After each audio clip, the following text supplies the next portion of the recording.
Si un voleur arrive chez vous en plein jour et pille votre maison en utilisant une violence inouïe sur vous et vos enfants, en vous martyrisant, on peut expliquer le succès de son forfait, de son crime, de son hold-up, à la fois par l'effet de surprise ou par le fait que vous étiez en confiance et vous n'étiez pas préparé à ce type de pratique, à un tel cynisme.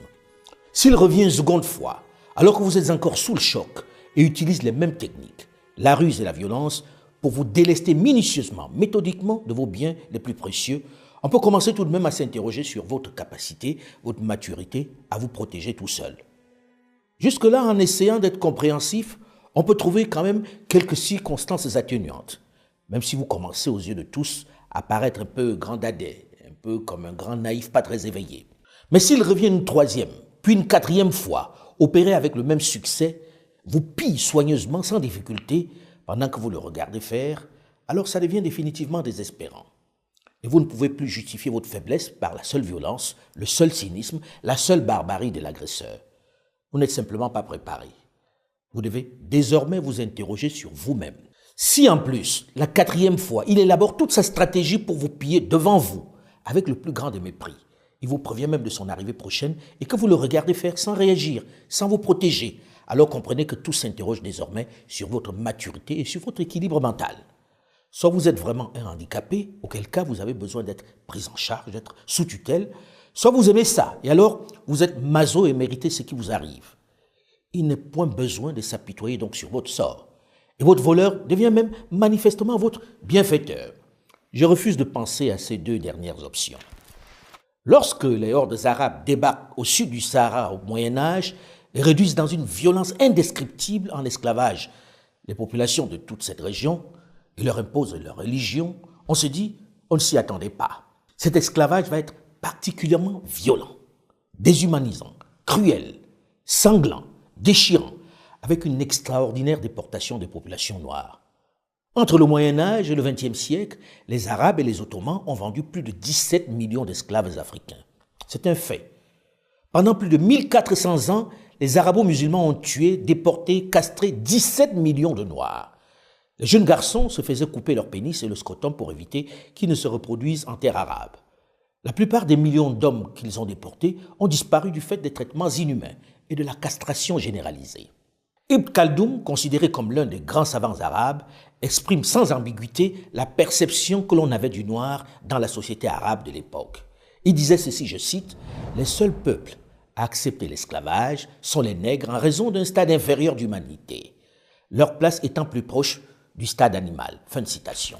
On estime à plus de 80 millions le nombre de Noirs morts dans le désert pendant la déportation.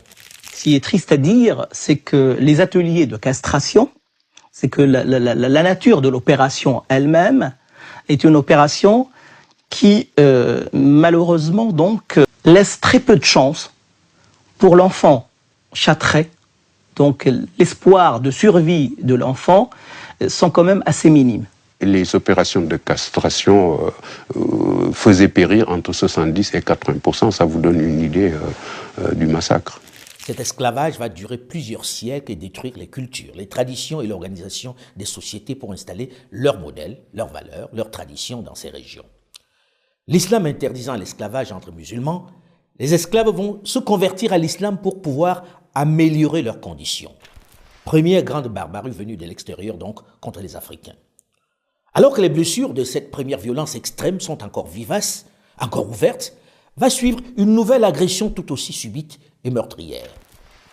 La traite négrière, le commerce triangulaire avec son corollaire de déportation, de déchirement des familles, d'éclatement de la société. Sur un total d'à peu près 12 millions d'Africains embarqués de force, environ 10 millions sont débarqués du fait de la forte mortalité à bord. Ils arrivent au Brésil, 45%. Dans les Caraïbes britanniques, françaises, néerlandaises et danoises, 37%. En Amérique espagnole, 11%. Et en Amérique du Nord, 4%. Les esclavagistes inventent des raisons scientifiques et morales pour justifier leurs actes. Ils en appellent, encore une fois, comme les arabo-musulmans, à l'infériorité naturelle des nègres et s'appuient cette fois-ci sur la Bible. Ils disaient devoir convertir les Africains au christianisme pour sauver leurs âmes. Mais la véritable raison qui a motivé le commerce du bois d'ébène et l'esclavage était le profit. Il fallait une main-d'œuvre nombreuse et résistante pour produire la canne à sucre, le café, le coton, le tabac, l'indigo. Toutes les denrées coloniales qui ont enrichi durablement l'Europe.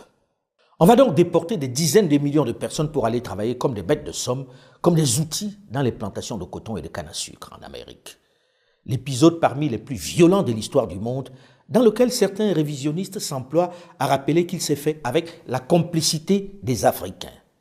C'est une évidence, mais je leur rappelle que c'est aussi vrai que la déportation de milliers de Juifs vers les camps de concentration nazis en Allemagne a été facilitée par la collaboration de milliers de Français, d'Anglais, d'Allemands, de Belges et même de quelques centaines de Juifs. Et pourtant, cela ne fait pas que le crime de la déportation et de l'Holocauste soit imputé aux Français ou aux Juifs. Ce sont les Allemands nazis qui en portent la responsabilité. Bref, ce commerce des êtres humains à grande échelle des Africains va vider le continent noir des millions de bras valides. La plus grande hémorragie humaine de l'histoire du monde. Malgré cela, malgré ces immenses douleurs, ces insupportables déchirements, au XVIIIe siècle, les mêmes vont revenir sur les lieux de crime de leurs ancêtres, les Européens. Et encore une fois, ils vont y pénétrer comme dans du beurre, avec presque la même facilité.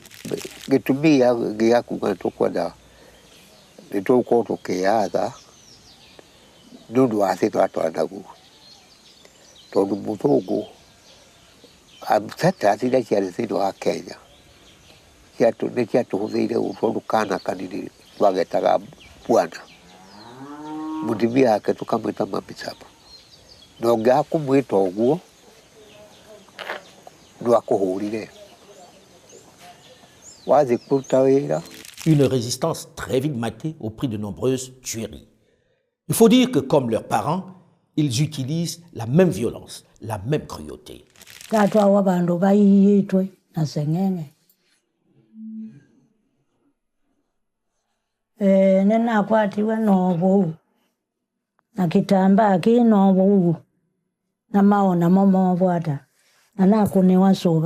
Ila na kune wesoba nyendi sineki atanathela na akakwiwa yue lana siye kuvinduka na thiyene kinata sibitali kwa Kingijoyi ugitwarago kuria tari utahu akaja ni hari kambi na mirano ire kiuragirwo na wegathie gaitwo hau ihumbagirwo na magai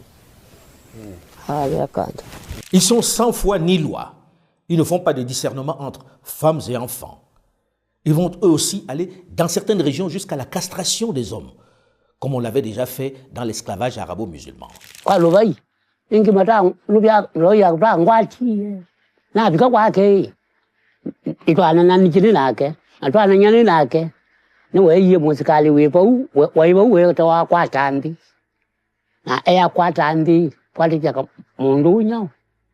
Kwatandi neke lo poko bau bakana kugwenande ayuna kwatwa mau natanda bandu aloba yoka akwete nyau play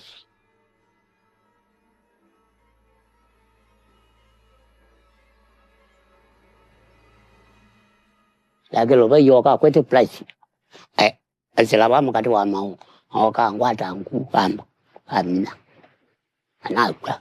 Et dit qu'ils se définissent comme des hommes civilisés.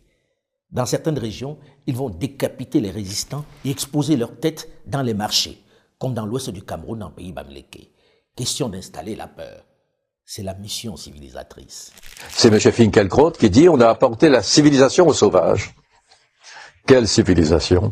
C'est l'ère de la colonisation. L'Afrique devient le principal enjeu de la rivalité coloniale franco-britannique. Les motivations économiques sont décisives, notamment la recherche des débouchés commerciaux, mais aussi le souci de contrôler les matières premières tirées de l'agriculture tropicale ou des mines. L'aventure missionnaire précède naturellement la grande vague colonisatrice. J'aime souvent reprendre à mon compte cette citation de l'ancien président kenyan Jomo Kenyatta qui disait, je cite, « Lorsqu'ils sont arrivés, ils avaient la Bible et nous les terres. Ils nous ont demandé de fermer les yeux pour prier. Lorsque nous avons ouvert les yeux, ils avaient les terres et nous la Bible. » On ne peut pas mieux résumer. À la fin du 19e siècle, évangélisation et colonisation affichent leur connivence. À la conférence de Berlin en 1885, ces grandes puissances se réunissent entre elles pour se partager le gâteau. Sans gêne, elles dépècent le gibier, se donnent des zones et y installent leur comptoir. Au cours de cette période, l'Afrique est dépouillée de sa souveraineté et de son indépendance. Assaillie, divisée en colonies de dimensions variables, elle offre un visage totalement remodelé, sans aucun rapport avec les entités politiques préexistantes. La chefferie en pays bamléké, au Cameroun où je suis né, et en Afrique en général, avant l'arrivée des colons, étaient des États en miniature.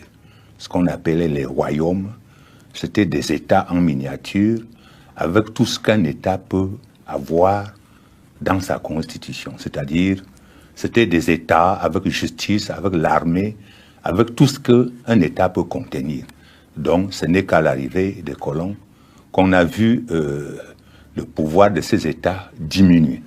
En effet, en 1880, début de la colonisation, plus de 90% du continent était encore dirigé par des Africains.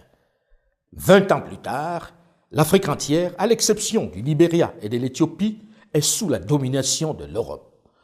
En morcelant l'espace politique africain, après avoir démantelé les empires et royaumes anciens, la colonisation efface les espaces unifiés dans ces entités géopolitiques. De même, en détruisant les chefferies traditionnelles ou en les domestiquant, la colonisation désintègre les constructions sociopolitiques qui conféraient à la société ancienne sa force de cohésion. En lieu et place, le colonisateur instaure les chefferies nouvelles, qui ne sont que des succédanés des anciennes structures politiques. Dans la colonisation, la religion locale est devenue une superstition. La culture locale est devenue du folklore. La langue locale a été traitée comme un patois. Et c'est sur ce cimetière culturel que les autres essayent d'imposer leur culture et leur tradition. Cette Seconde Guerre mondiale qui commence, à laquelle on a convié contre leur gré les Africains pour se battre aux côtés de leurs maîtres, va marquer un tournant décisif dans le modèle colonial jusque-là en vigueur. Les nègres qui ont vu la vulnérabilité de leurs colonisateurs, qui les ont vus se battre entre eux, mourir sur le champ de bataille, solliciter leur aide, commencent à manifester des velléités d'indépendance. Le mythe du blanc supérieur, invulnérable, est tombé. Et le maître blanc a manqué d'honneur, de dignité, mais surtout de reconnaissance, comme à Tiaroy, où il n'hésite pas à abattre des tirailleurs noirs qui l'ont pourtant aidé au prix du sang à retrouver sa liberté. Il les abat parce qu'ils ont réclamé avec insistance le paiement de leur maigre solde. Le peu de respect qui restait a disparu. Bousculé par quelques mouvements nationalistes africains et asiatiques qui exigent de plus en plus par la force et la guérilla la souveraineté de leur peuple, le pouvoir colonial est partout en difficulté.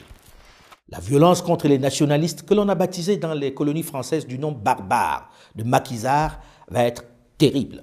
Niobé faisait régner la terreur.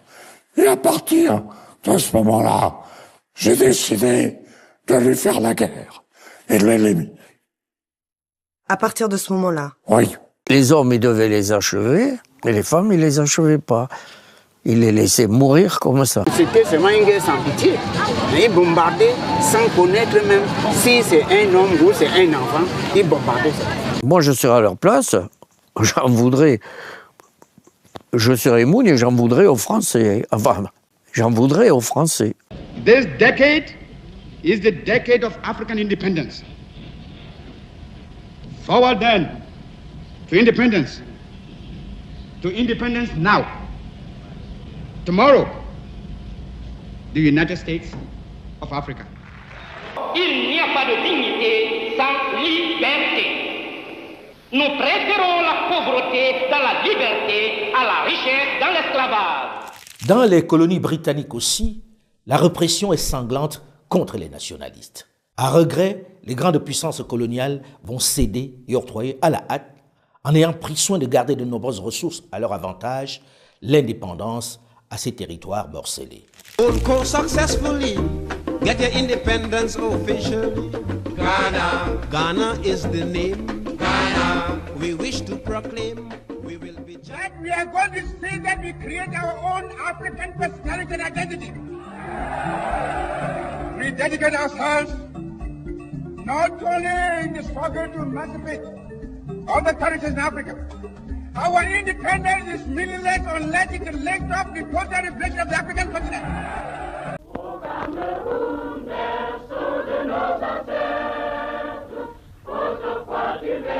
Au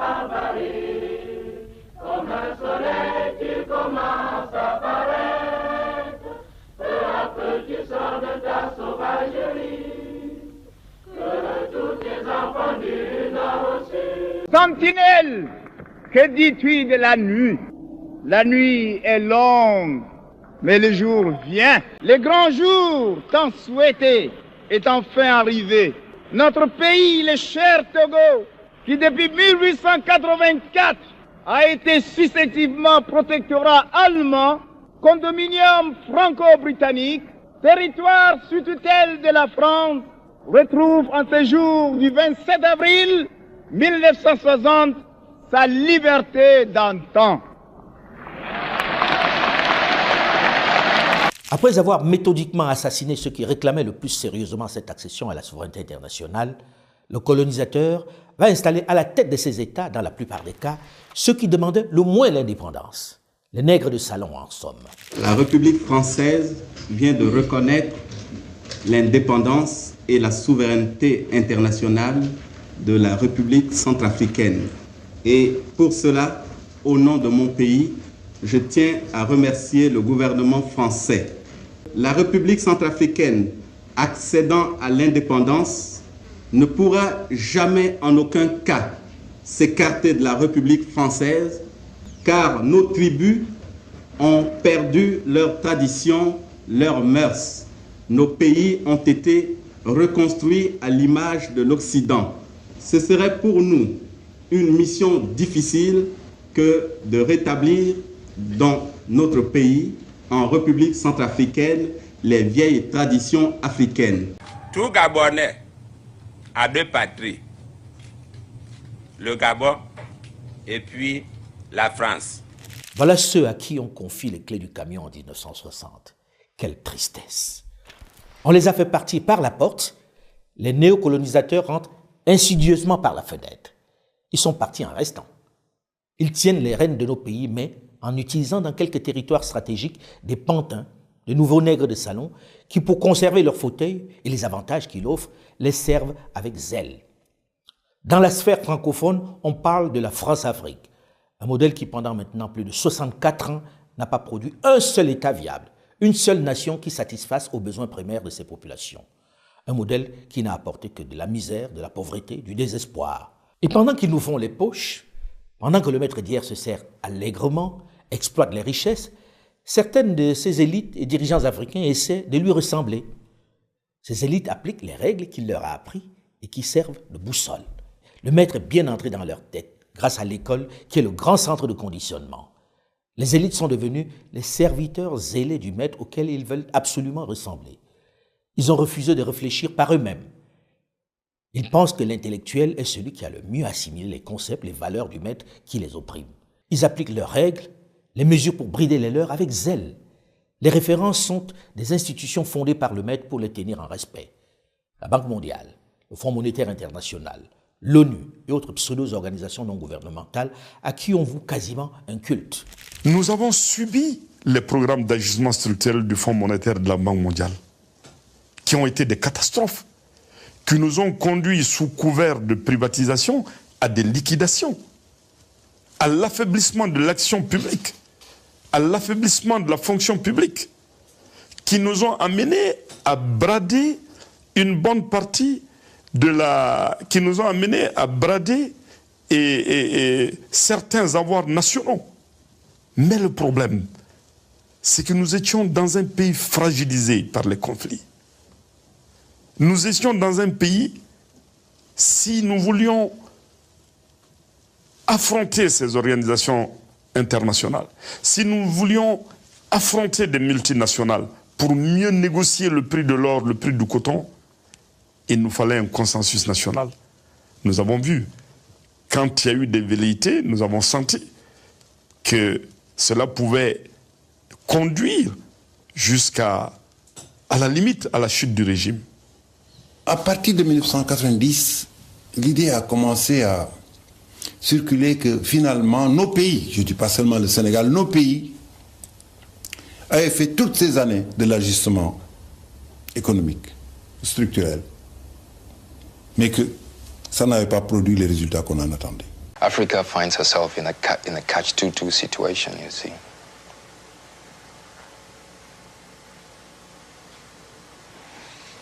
She better watch what she says here and there, Or else you don't get that aid or that assistance, etc., etc.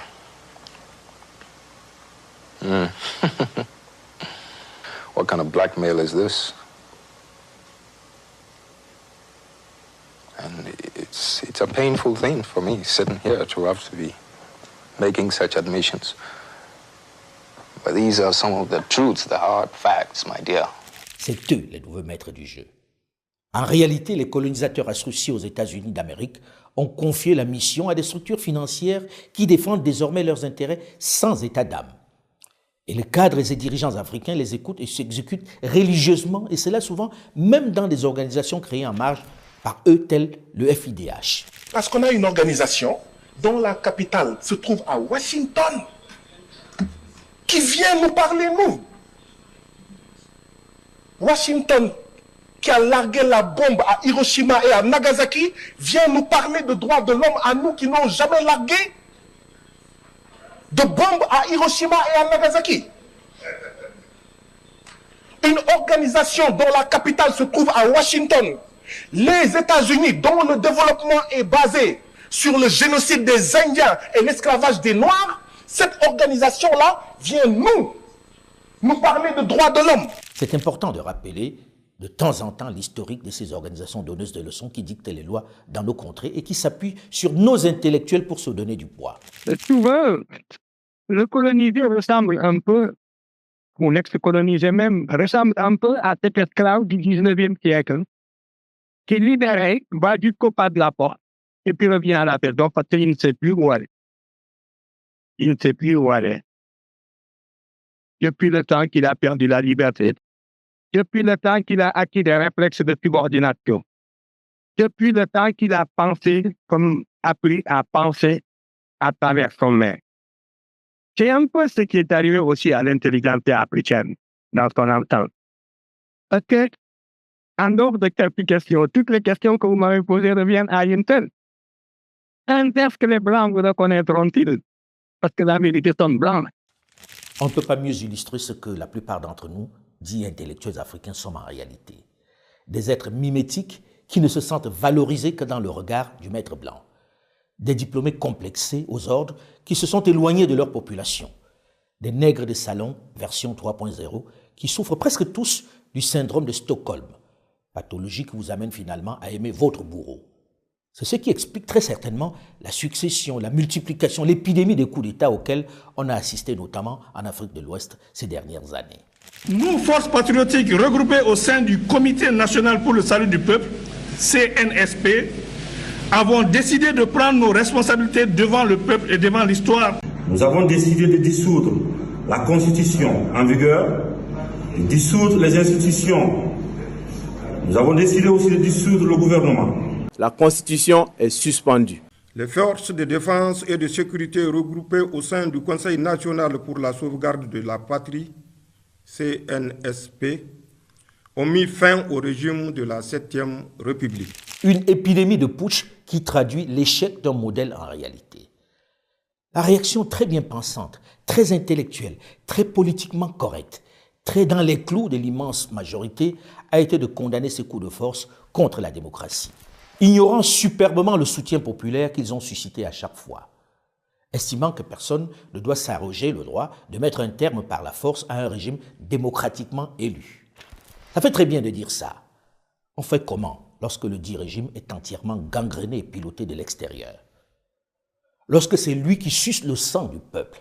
On fait comment lorsque par son incompétence, sa corruption, l'intégrité du territoire est directement menacée? On fait quoi lorsqu'après plus de 60 ans d'expérience, la condition du peuple se détériore dangereusement?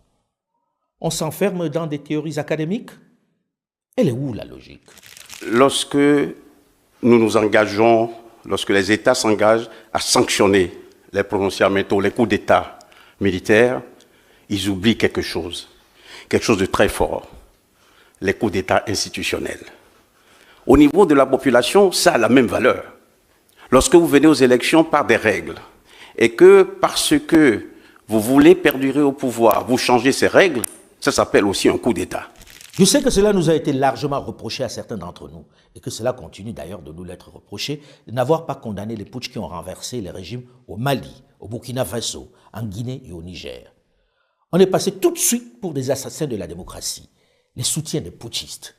Je peux clairement comprendre cette réaction lorsque l'on est aussi bien formaté. Il faut que cela soit clair dans l'esprit de tous. Le soutien n'est pas seulement à des personnes. Qu'on les aime ou qu'on les déteste, une chose est certaine. Ces officiers, qu'il s'agisse d'Assimi Goïta du Mali, d'Ibrahim Traoré du Burkina Faso, de Mamadi Doumbouya de Guinée ou d'Abdourahmane Tiani du Niger, ils sont des game changers. Pas parce qu'ils ont fait un putsch, mais simplement parce qu'ils viennent de mettre fin à un modèle qui était arrivé à son terme. Un modèle contre lequel tout le monde en Afrique était opposé, mais n'osait pas s'y attaquer par peur de représailles. Qu'on le veuille ou non, ils ont réussi à mettre dehors ceux qui, pendant tant d'années, imposaient leur rythme, imposaient leur calendrier, imposaient leurs hommes. Parce qu'ils avaient créé cette sorte de chaîne polymère qui se relève à la tête de nos États pour les servir. Et nous sommes venus briser la chaîne. Et c'est inconcevable pour eux. Il a dit qu'il a 3 personnes qui sont ses gens et qui sont de bonnes personnes. Un peut être le président de transition et un autre peut être le Premier ministre. Il a demandé si je peux seulement sortir pour faire une déclaration dans laquelle communiquer les noms du président et du Premier ministre afin de formaliser tout ça. J'ai répondu, cela est hors de question, les citoyens sont en concertation. Quand ils finiront, nous travaillerons en fonction de ce qu'ils décideront. Je me souviens ce jour-là, il m'a dit d'être compréhensif. Il a dit que quand il disait quelque chose à Ibeka, Ibrahim Boubacar Keïta, celui-ci répondait qu'il allait y réfléchir et qu'Ibeka est resté dans les réflexions jusqu'à ce qu'il parte. Donc, qu'il faut que moi je cesse cela. J'ai répondu, non, cela est hors de question. Les citoyens sont en concertation. Quand ils finiront, nous travaillerons en fonction de ce qu'ils décideront. Nous ne nous sommes pas entendus. Il est parti de son côté, je suis parti de mon côté. Ils nous ont donc approchés et ils nous ont demandé de rentrer dans les rangs pour faire partir de l'élite qui doit diriger l'Afrique, parce qu'ils ont une élite formée et formatée qui doivent suivre, qui sont incrustés dans cette chaîne-là. Nous avons refusé de rentrer dans leur rang. Et dès lors, les hostilités ont commencé. Quel est l'homme politique de la génération de ces aînés qui aurait osé faire cela? Qu'on les aime ou qu'on les déteste, ils ont fait ce dont tous rêvaient. Ils ont bravé les grandes puissances qui trônaient arrogamment dans ces pays depuis des décades. Ils ont mis un terme au mythe des grandes nations occidentales auxquelles on ne peut pas s'attaquer. Ils ont été garçons, comme disent les Ivoiriens. Qui aurait pu imaginer que l'on puisse mettre ainsi dehors l'armée française et avec elle ses représentants dans un pays dit pauvre du Sahel comme le Mali, où ils étaient fortement installés depuis des décades? Quel est l'homme politique civil qui aurait pu envisager cela une seule seconde? Quel est l'homme politique qui aurait pu faire la même chose au Burkina Faso, au Niger, malgré les résistances clairement affichées de Paris? Qui aurait pu imaginer un homme politique suffisamment audacieux pour demander aux forces américaines de faire leur bagage pour quitter le Niger? Quel est l'homme politique qui aurait pu refuser de recevoir un sous-secrétaire d'État américain flanqué du chef des forces US basé en Afrique en visite dans son pays? Qui? Généralement, ils sont en territoire conquis. Ces militaires ont considérablement amélioré la situation sécuritaire dans cette région où les terroristes et les bandes armées étaient devenus les seuls maîtres des lieux à la barbe des armées européennes et américaines. Aujourd'hui, sur le plan de la sécurité, nous travaillons, il y a des résultats probants sur le terrain. Le Mali, aujourd'hui, après 10 ans de présence étrangère, a aujourd'hui le contrôle de l'ensemble de son territoire national. Et la reprise de Kidal, il y a quelques mois, est un exemple concret. Et il y a beaucoup de Kidal qui vont se passer aussi sur le terrain, dans notre espace. Même si l'insécurité persiste, même s'il existe encore de nombreuses attaques de bandits armés, l'apocalypse annoncée n'a pas eu lieu. Avec ces hommes en treillis, la chanson n'est plus la même. Et ils osent désormais faire jouer la concurrence. On achète du matériel militaire chez les Russes, des drones chez les Turcs, des engins chez les Chinois ou les Iraniens. On sollicite des prêts auprès des Orientaux. Bref, on diversifie les sources. C'est open bar. On est donc loin du siècle qu'a vécu le président Touadéra en Centrafrique, ou alors qu'on refusait de lui vendre des armes, on lui interdisait en même temps d'en acheter sur le marché et d'en recevoir des partenaires. Disons-nous la vérité, les Russes ont sauvé la vie à Touadéra à un moment donné, contre les rebelles. Personne d'autre l'aurait fait. Personne d'autre n'était là pour le faire. Mais aujourd'hui, il y a aussi les Américains. Même incongruité, en RD Congo, à qui pendant longtemps on a refusé de vendre des armes tout en lui interdisant d'en acheter sur le marché pour défendre l'intégrité de son territoire. Qu'on les aime ou pas, ces militaires du Mali, du Burkina, du Niger, de Guinée ont rebattu les cartes. La donne a changé. Il y aura désormais, qu'on le veuille ou non, un avant et un après Assimi Goïta, un avant et un après Ibrahim Traoré, un avant et un après Abdourahmane Tiani, un avant et un après Mamadi Doumbouya. Réussiront-ils à transformer l'essai? Ça, c'est un autre débat. Mais ils ont créé un nouveau cadre, un nouveau climat qui bénéficie à tous. Même si les autres dirigeants africains n'osent pas l'avouer à haute et intelligible voix, ils sont nombreux à apprécier. C'est ce qui explique l'extraordinaire popularité dont ils continuent pour la plupart de bénéficier auprès des populations. Il suffit de voir l'accueil qui leur a été réservé à leur arrivée au Niger pour le premier sommet de l'AES. Le Niger, c'est le 3e pays le plus pauvre du monde, malheureusement pour lui. Et il y a des podiums dont on se passerait bien. Personne n'est capable de se dire, est-ce qu'on n'est pas en train de faire une bêtise, pour parler poliment, en faisant un coup d'État. Vous comprenez bien qu'en fait, le grand perdant dans cette affaire-là, c'est d'abord le Niger. Certes, les grandes nations colonisatrices continuent d'afficher leur condescendance, mais leurs certitudes ont été quelque peu ébranlées. Elles s'affairent désormais à affiner leur stratégie pour conserver leur influence. Ces officiers sans passé politique, arrivés dans l'échiquier comme des ovnis, contre qui les grandes nations n'ont aucune pression directe parce qu'ils ne possèdent pas de compte bancaire ou de maison à l'étranger à saisir, parce qu'ils n'ont aucun agenda électoral, du moins pour l'instant, ont rebattu les cartes en prouvant que les Africains peuvent aussi envisager d'autres partenaires en toute liberté. Une bravade qui oblige les autres à discuter différemment désormais. Ne serait-ce que pour cela, ils ont déjà gagné une bataille. Pas la guerre, c'est vrai, mais une bataille que l'on veut décisive. Et pour cela, il faut avoir la correction, l'honnêteté de le leur reconnaître, même si les choses paraissent encore chaotiques et incertaines. Ils l'ont bien sûr fait avec le soutien des populations qui ont été plus promptes, plus alertes à comprendre et à adhérer à leur aventure. Mais ceci ne représente pas un chèque en blanc à ces nouveaux chefs, à ces leaders qui tiennent un discours qui nous séduit presque tous. Non. Ils ont gagné une bataille, c'est vrai, mais les plus importantes, les plus grosses, les plus déterminantes restent à venir. Celles qui n'ont absolument pas le droit de perdre, au risque finalement de n'avoir provoqué qu'un cancer qui se métastase et qui va tuer le malade à la fin de la journée. Je me retrouve un peu comme un cycliste qui grimpe une pente raide, qui a à gauche, à droite des précipices. Il est obligé de pédaler, de continuer de pédaler, sinon il tombe. Cette image s'applique plus que jamais à ces dirigeants de l'AES. La première de bataille à mener au plus vite est vis-à-vis du peuple qui les a soutenus dans celle qu'ils viennent de remporter. Ce peuple s'est aligné derrière eux pour chasser ces armées d'occupation. Ce peuple a accepté de souffrir, de subir la violence des sanctions. Ce peuple a accepté l'austérité, l'absence de médicaments dont il avait besoin. Ce peuple a subi les coupures d'électricité qui ont tué de nombreux petits commerces, qui ont entraîné le décès de malades en salle d'opération. Ce peuple a accepté tellement de sacrifices qu'il veut maintenant commencer à voir le bout du tunnel. Il ne peut indéfiniment se contenter de rhétorique révolutionnaire. Il ne peut continuer indéfiniment d'attendre. Il s'agit maintenant, pour ces leaders, qui lui ont redonné sa dignité, pour ce gouvernement issu de ce coup d'État, pour ces régimes qui ont fait grandir en eux tant d'espoir, de fixer un cap, de sortir de la gestion au quotidien des affaires courantes pour leur donner de l'espoir. Ces populations sont fatiguées, lasses d'attendre.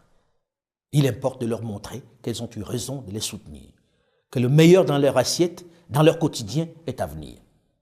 Lorsque l'on vit dans tous ces pays, il faut reconnaître que le coût de la vie a explosé. Le sac de riz de 25 kg, denrée la plus consommée, est passé au Niger de 11 000 francs avant les sanctions à 17 500 francs. Oui, plus de 6 000 francs d'augmentation en raison de l'insécurité sur le corridor passant par le Burkina Faso, zone de forte insécurité. Le sac de maïs, lui, est passé, tenez-vous bien, de 25 000 à 52 000 francs, c'est-à-dire plus du double en raison de la fermeture des frontières avec le Bénin. Situation très difficile en cette période de soudure. L'inflation n'est peut-être pas au même degré au Mali, mais elle est aussi particulièrement difficile à vivre pour les populations, puisque le sac de riz de 50 kg, qui coûtait 20 000 avant les sanctions, est désormais à 22 500 francs. Le litre d'huile est passé de 900 à 1000 francs. Le kilogramme de sucre de 600 à 650 francs. La situation est tout aussi préoccupante au Burkina Faso. En gros, les prix ont doublé pendant que les salaires, lorsqu'ils sont payés, n'ont pas bougé. De nombreux petits commerces ont fermé du fait du rationnement de l'électricité, du fait de la crise des frontières et des ports entre le Niger et le Bénin. En réalité, le peuple fait preuve d'une résilience extraordinaire. Il subit vraiment et accepte cet effort pour le changement avec courage et abnégation. Ce n'est pas facile du tout. Il faut donc maintenant lui montrer qu'il a raison de les soutenir, de continuer de les accompagner en masse dans la rue. Il faut lui donner de l'espoir en proposant un nouveau modèle, un projet qui puisse le conforter, une vision qui l'associe, qui lui montre que ces officiers ne sont pas venus simplement pour s'installer, mais pour changer durablement et définitivement les choses, sortir leur peuple de la misère. Et je peux témoigner pour les avoir tous rencontrés qui sont vraiment animés d'un désir de changer les choses. Ils sont au taquet, comme on dit. Ce n'est pas la volonté qui manque, mais la situation est suffisamment préoccupante et urgente pour que l'on passe à la vitesse supérieure. Pour cela, il faut une grande union, un grand cadre de discussion, de réflexion, de partage des idées que l'on doit vite rendre concrètes, se mettre en mode écoute, puis vite en mode action. Bref, il faut donner aux populations l'opportunité de participer à ce changement et faire vivre, entretenir l'espoir à travers la nouvelle manière de penser l'Afrique. J'entends déjà certains ironiser sur le fait qu'on ne va pas inventer la roue, que l'Africain n'en est pas capable. Je pense que c'est faire preuve de défaitisme et de manque de confiance en soi. En 1236, ici en Afrique, il y a eu des Africains en Afrique de l'Ouest qui ont publié la charte de Kurunkanfoga.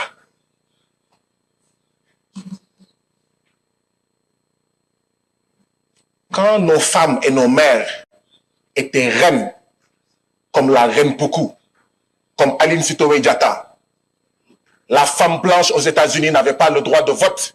Ceci doit nous rappeler qu'avant ceux qui nous imposent leur modèle démocratique, l'Afrique avait ses systèmes de gouvernance suffisamment élaborés. Il n'y a pas de raison que plusieurs siècles après, sa jeunesse ne puisse pas être capable de s'en inventer un adapté à ses réalités, à moins que nous pensions que nous sommes vraiment inaptes à toute pensée élaborée. Il s'agit d'y croire et de s'y lancer. Nous, à Mansa, nous y sommes déjà. On n'a pas la prétention d'avoir trouvé la solution, mais il faut bien commencer et ne pas avoir peur de se tromper. Comme chez le médecin, le mal a été identifié, le diagnostic est établi. Il faut maintenant trouver le bon remède. Ça peut prendre un peu de temps. Tout dépend de la capacité de notre jeunesse à réfléchir aux composantes, aux produits efficaces, aux médicaments idoines. C'est de cela qu'il s'agit. Il peut y avoir des loupés, des effets indésirables. Ce n'est pas dramatique. C'est de nos erreurs que l'on apprendra. On va ajuster en fonction. L'essentiel est d'essayer avec courage et détermination. Aux leaders des pays de l'AES de s'y lancer au plus vite. Il ne faut surtout pas perdre le soutien du peuple dans cette bataille décisive. Surtout que les traditionnels hommes politiques sont déjà à l'œuvre pour monter la population contre eux. Privés de toute perspective, épuisés d'attendre l'opportunité de retourner aux affaires par les traditionnels semblants d'élections, impatients de voir les choses revenir comme elles étaient, ils sont en action. Il faut coûte que coûte revenir à la table à manger. Ils œuvrent fort dans l'ombre pour convaincre les populations que les militaires aux affaires sont des amateurs, des apprentis sorciers qui les conduisent droit dans le mur. On en croise régulièrement à Paris, Londres et Washington qui font une cour assidue aux autorités pour se présenter, se proposer en alternative, en solution une fois qu'ils auront renversé les régimes en place au pays. Ils sont nombreux. On les voit grenouiller ici, invitant, comme le faisaient déjà leurs aînés, des responsables des ministères au restaurant pour dire combien ils sont fidèles aux principes proposés par l'Occident. Si on ne cite pas les noms, on les connaît bien. On les voit. Les vieilles habitudes ont la peau dure et ils n'ont pas compris qu'ils n'auront pas le soutien du peuple qui a de la mémoire et qui se souvient que cette situation de crise, ils en sont pour une majorité les premiers responsables. Tous ces chefs de parti et anciens ministres qui ont fait de la politique leur métier et qui voient dans ce bouleversement la fin de leurs privilèges doivent comprendre que ce temps est révolu, que leur démarche pour déstabiliser ceux aux affaires ne contribue pas à faire avancer le calendrier global. Ils n'ont pas besoin des autres pour revenir. Ils ne sont pas la solution. Ils sont pour beaucoup une des sources du problème. S'ils étaient capables de mieux, ça se saurait. Ils l'auraient démontré par le passé. S'ils veulent être utiles, ils doivent plutôt apporter leur expérience au service du mouvement qui est en marche. Il faut de nouveaux acteurs. Il faut renouveler la classe politique. Mais il convient dans le même temps d'attirer l'attention de ces dirigeants de l'AES qui semblent soucieux de leur peuple du risque de plus en plus affiché que certains de leurs proches font peser sur leur image, sur leur engagement, sur leur combat par leur propension aux enlèvements intempestifs et injustifiés de personnes. Je me souviens de ce que ceci avait eu comme conséquence négative dans la révolution sankarienne avec certains CDR. Vigilance donc. At the end of the day, it is critical for the U.S. to have a footprint on the continent. Even a little goes a long way. The same can be said of U.S. business investments. Africa is of vital strategic importance to the United States. We can't let China or Russia become the preferred security or business partner. Je suis persuadé que dans quelques années, je ne sais pas si c'est 10 ans ou moins ou plus, nous aurons l'obligation de retourner aider ces pays africains. Ce qui est en train de se jouer en Afrique de l'Ouest, c'est toute une zone d'Afrique qui est en train de basculer et qui pourrait devenir le levier de nos compétiteurs, et notamment de la Russie, pour imposer un modèle de société qui n'est pas le nôtre. C'est ça qui se passe. C'est pas uniquement la sécurité. Et on voit cette espèce de traînée de poudre. On voit maintenant les Russes qui sont arrivés au Tchad, qui sont au Burkina, qui sont au Niger, qui sont peut-être bientôt au Sénégal. On sait qu'ils avaient manifesté leur intention de prolonger vers la Côte d'Ivoire. C'est pour moi un peu ça l'enjeu. What is our coherent and consistent strategy towards Niger, and what do we plan to do to prevent Russia, China, and Iran from filling that void? On est déjà dans la compétition. C'est ce qu'il faut bien comprendre. Et plus spécifiquement en Afrique. En renvoyant chez eux les puissances dominatrices, en contrariant leurs intérêts, en leur enlevant le gâteau de la bouche, ces officiers, désormais à la tête des États du Sahel, les ont mis en colère. Ils sont plus que jamais décidés à revenir de façon forte. Ils sont aux abois et multiplient naturellement les stratégies pour reconquérir. En fait, c'est dans le champ informationnel qu'on doit considérablement faire évoluer notre posture en étant beaucoup plus fort, beaucoup plus habile, beaucoup plus présent. Et ceci nécessite d'avoir une compréhension beaucoup plus fine de nos partenaires, mais aussi de mettre nos partenaires en responsabilité. C'est-à-dire que la communication en Afrique, en particulier, c'est les pays africains qui doivent le faire. Il n'y a pas qu'une Afrique. Et donc moi, j'en vois 4. Je vois une première Afrique, c'est l'Afrique de l'Ouest et le Sahel, c'est l'Afrique des risques et c'est l'Afrique des frottements stratégiques avec nos compétiteurs. C'est celle dont la France est en train d'être expulsée. Il y a une deuxième Afrique, je ne veux pas dire que c'est l'Afrique centrale, c'est l'Afrique du centre et c'est celle qui est l'Afrique de la francophonie et des ressources stratégiques. On vient de découvrir des gisements incroyables en terres rares et en minéraux rares au Zimbabwe. Et les Chinois y sont déjà, les Russes y avancent. Je ne pense pas que des sociétés françaises aient déjà examiné leur engagement au Zimbabwe. Il y a ensuite une troisième Afrique qui est l'Afrique australe. Je pense que c'est l'Afrique du business. Et parmi les plus grosses économies, il y a évidemment l'Afrique du Sud. Donc c'est plutôt ce domaine-là qu'il faut privilégier. Et puis enfin, il y a l'Afrique de l'Est. Et pour moi, l'Afrique de l'Est, c'est l'Afrique des flux commerciaux entre le canal du Mozambique, entre la mer Rouge, entre ces lignes-là. Et c'est ça qui sont les priorités. C'est bizarre, ça a un air de déjà vu, non? Des airs d'une conférence en 1885 à Berlin, non? Avec ce coup-ci, un acteur qui n'était pas là à cette période-là du 19e siècle et qui est devenu le maître du monde. 两国应该做伙伴，而不是当对手，应该彼此成就，而不是相互伤害，应该求同存异，而不是恶性竞争，应该言必信，行必果，而不是说一套做一套。我提出相互尊重、和平共处、合作共赢三条大原则。 En fait, les acteurs se sont multipliés puisque désormais nous avons la Chine, la Russie, l'Inde, la Turquie, l'Iran, le Japon et même la Corée du Sud pour se partager l'Afrique. Ce qui évidemment contrarie sérieusement les plus anciens qui voient leur gâteau leur échapper beaucoup trop rapidement à leur goût. Ce n'est pas la Chine, la Russie et Wagner qui vont apporter des solutions durables aux très grandes difficultés que connaissent ces pays africains. et leur population. On est tous d'accord qu'il y a malheureusement une instabilité en Afrique et qu'il faut aider l'Afrique à sortir de cette instabilité. Rien de bien surprenant dans l'argumentaire, rien de nouveau sous le soleil, même si le discours reste paternaliste, même si l'arrogance est toujours aussi forte, même si certains parlent encore d'aide, alors que tout le monde est conscient qu'il s'agit d'abord et seulement d'intérêt. Les contrariétés, j'allais dire, les humiliations n'ont manifestement pas modifié le logiciel. Si notre pays a l'intention de continuer à peser ou de conserver une forme d'influence dans cette zone-là, il est clair que ça n'apparaîtra pas dans les champs physiques. Je pense que l'option militaire, ou la présence militaire, ou la visibilité militaire ne sera plus un critère pour développer cette influence. Je pense qu'elle reposera sur les champs immatériels. Il faut passer d'une stratégie démonstrative et bruyante à une stratégie discrète et une stratégie d'accès. C'est à mon avis ça l'enjeu. Il faut que l'on travaille avec les médias locaux. Et donc il faut qu'on trouve comment on va conserver une relation avec nos partenaires africains, continuer à les aider, mais pour autant sans que dans le champ informationnel, finalement, la France et les armées françaises, ce qu'elles produisent de positif, soit complètement dégradé. Eh bien voilà ce que l'on pourrait faire. On pourrait se faire demander, évidemment, c'est pas une offre, mais on pourrait se faire demander que l'ensemble Port-Bouët, port, aéroport d'Abidjan et Lomé Nord soient transformés en camp multinational de mise en condition opérationnelle des contingents qui vont participer à des opérations, que ce soit des contingents africains ou que ce soit des contingents européens. Voilà ce qu'on pourrait faire. Et dans ce domaine-là, comment on fait pour baisser la visibilité d'un projet comme ça? C'est extrêmement simple. GEOS l'a fait en Afghanistan, GEOS l'a fait au Mali pour assurer le fonctionnement et la vie d'un camp.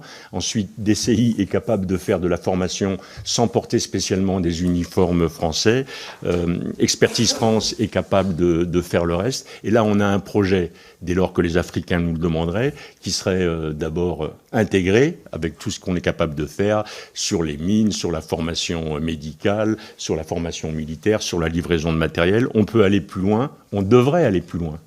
Cet intégrateur, il devrait être capable de balayer le champ depuis l'humanitaire jusqu'à la formation militaire. C'est clairement dit, n'est-ce pas? Mais la nouveauté, qui est de taille, c'est que désormais, les Africains voient bien la stratégie. Ils sont au courant des voies et moyens mis en œuvre pour revenir. Le secret qui entourait ce type de projet ne fonctionne plus. La technique de la conférence de Berlin est loin. Ce type de rencontre pour se partager l'Afrique ne peut plus être secret. Il ne serait donc plus logique, compréhensible, que l'Afrique se fasse à nouveau pénétrer et coloniser cette fois-ci sans réagir. L'argument de la surprise n'est plus valable. L'argument du complot nuitamment préparé aussi n'est plus valable. L'argument de l'aide ne l'est plus non plus. Cette fois-ci, pas de raison de rester passif, de subir. Il s'agit maintenant, et c'est en cela qu'une confédération comme l'AES est vitale, d'élaborer une stratégie commune pour répondre à ce nouvel impérialisme, à cette invasion. Ce n'est qu'unique que la réponse va être efficace, cohérente et bénéfique pour l'Afrique. Les autres continents sont dans leur rôle. Elles ont besoin de nos matières premières, de notre sol et de notre sous-sol. Elles l'ont désormais clairement exprimé. Elles ne parlent plus de nous civiliser. Elles ne parlent plus de nous évangéliser. Elles ne parlent plus toutes de nous aider, puisque nous avons compris. Elles parlent clairement, sans ambiguïté, d'installer leur influence, de sauver leur part du gâteau. Elles avouent sans gêne que notre continent est une zone de compétition entre elles. Si nous nous laissons faire ce coup-ci sans réagir, alors nous ne sommes pas des hommes à part entière. Alors nous méritons notre sort. Toutes ces puissances élaborent les politiques africaines. Peut-être que nous devrions penser, nous aussi, à élaborer notre propre politique africaine et en tirer des politiques européennes, américaines, chinoises, russes et autres. C'est plus que jamais le moment d'en finir avec ces divisions qui donnent de telles images détestables de nos dirigeants réunis autour d'un chef d'État qui les a convoqués. On ne peut pas dénoncer les sommets Afrique-France qui ont rythmé la vie de nos États avec toute la charge misérabiliste qu'elle affichait et accepter de la remplacer par les sommets Afrique-Chine, Afrique-Russie, Afrique-Japon, Afrique-Turquie, Afrique-Inde et même Afrique-Corée désormais. Ça manque vraiment de sérieux et de fierté. Ça fait pitié de voir tous ces dirigeants représentant plus d'1,3 milliard d'Africains réunis autour d'un seul chef d'État dont la population ne représente même pas le 10e de celle du continent. Eux mettent en œuvre leur politique de conquête de l'Afrique et nos chefs viennent quémander qui est une route, qui est un hôpital, qui est un stade de football. Si l'Afrique ne s'unit pas, si elle ne travaille pas à concevoir son propre projet commun, si chaque pays continue de jouer chacun de son côté, si on continue ainsi, la 4e vague de colonisation va se faire avec la plus grande facilité. Même toute cette obsession occidentale, non, nous et pas les autres, je trouve est vraiment une obsession. Il faut comprendre que le monde est devenu adulte beaucoup plus rapidement de ce que nous les Blancs, avions pensé. Les autres grandes puissances sont en réalité dans leur rôle. Elles sont juste pragmatiques. Elles doivent aller chercher ce dont leur peuple a le plus besoin pour vivre et se développer. C'est à nous, conscients de cela, d'être jaloux de nos intérêts et de nous organiser pour les protéger de l'appétit particulièrement vorace des autres. Au lieu de pleurnicher, de geindre, il est temps de s'organiser, de se structurer pour faire face à la néocolonisation qui, cette fois-ci, vient de partout.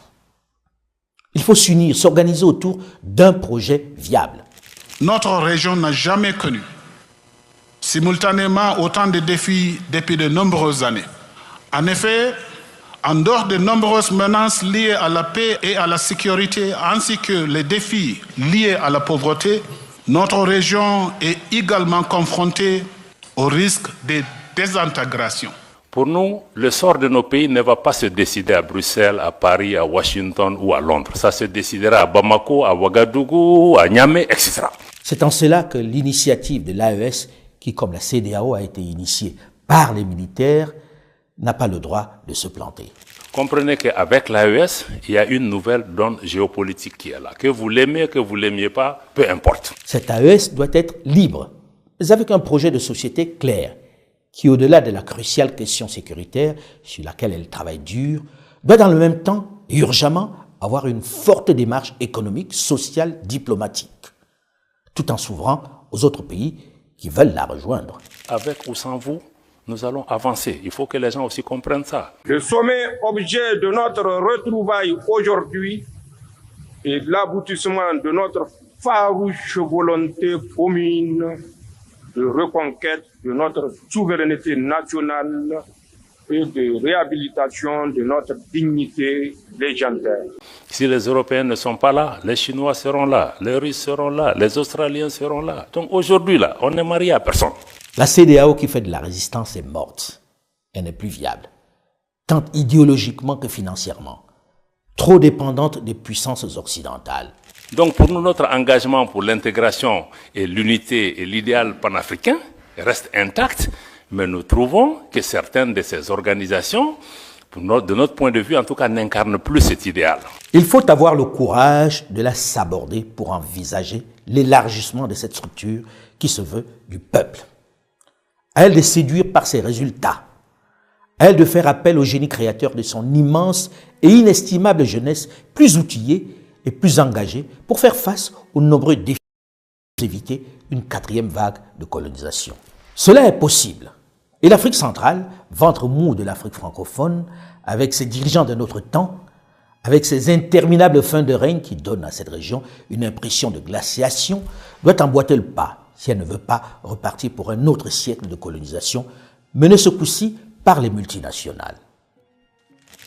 Je voudrais vous remercier pour votre fidélité à notre chaîne, à toute notre plateforme Afromédia, dont le lancement officiel est prévu le 8 septembre prochain à Kémécha, à Kinshasa, en République démocratique du Congo.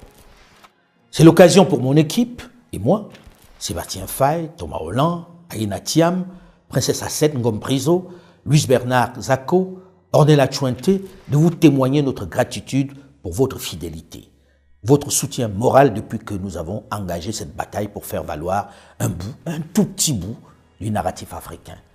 Vous êtes plus de 40 millions dans plus d'une centaine de pays à travers le monde à nous avoir suivis et réagi et plus d'1 million d'abonnés sur nos différentes plateformes. Une fidélité qui nous montre combien l'attente est grande. Et nous vous attendons encore plus nombreux au moment où nos programmes, nos contenus, nos rendez-vous s'intensifient, se multiplient, se diversifient. C'est pourquoi je vous prie de scanner ce QR code pour entrer de plein pied et de façon certaine dans l'univers Afromédia, le seul, l'unique.